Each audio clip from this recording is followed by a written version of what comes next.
Today I'm going to give you the top 10 tips on better communication. Let's get right into it. So the first one we've got is listen.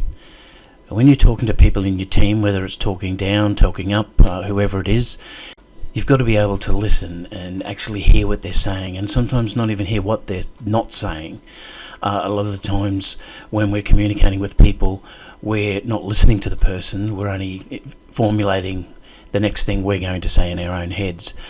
The second thing is the audience matters. You've got to look at the audience, whether it's your people, whether it's management, and you've got to decipher which sort of jargon you use and those sorts of things. Body language, that's a very big factor when it comes to talking to your teams.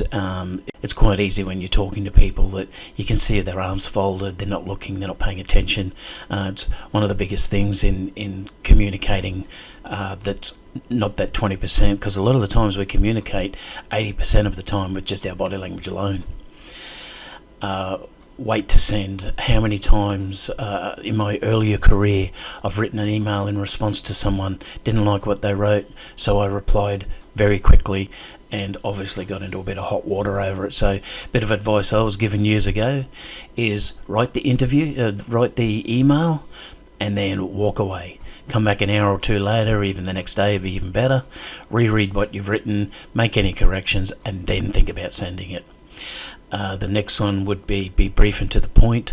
Don't drag on a conversation, particularly when you get to your performance review type stuff. Just get straight into it and work out any issues, information and that sort of thing as well. Take notes when you're talking to a group, particularly. Doesn't have to be in a meeting setting.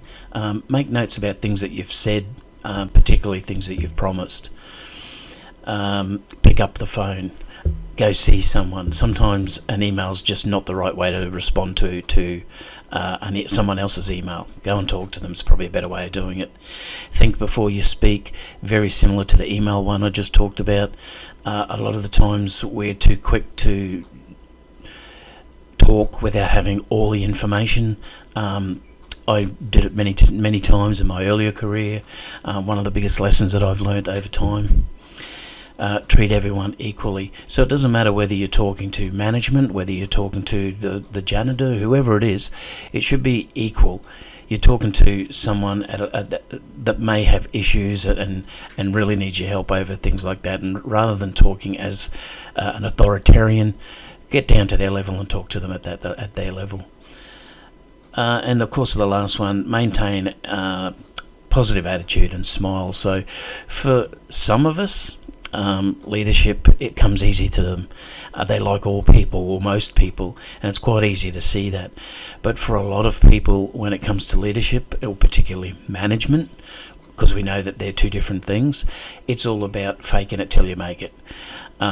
Quite often, we've all been there. We've seen a manager who you could just tell doesn't like it, and it doesn't help the working relationship. So from a leadership point of view, the biggest thing you can do is, I know it sounds terrible, but fake it till you make it, but just don't overdo it.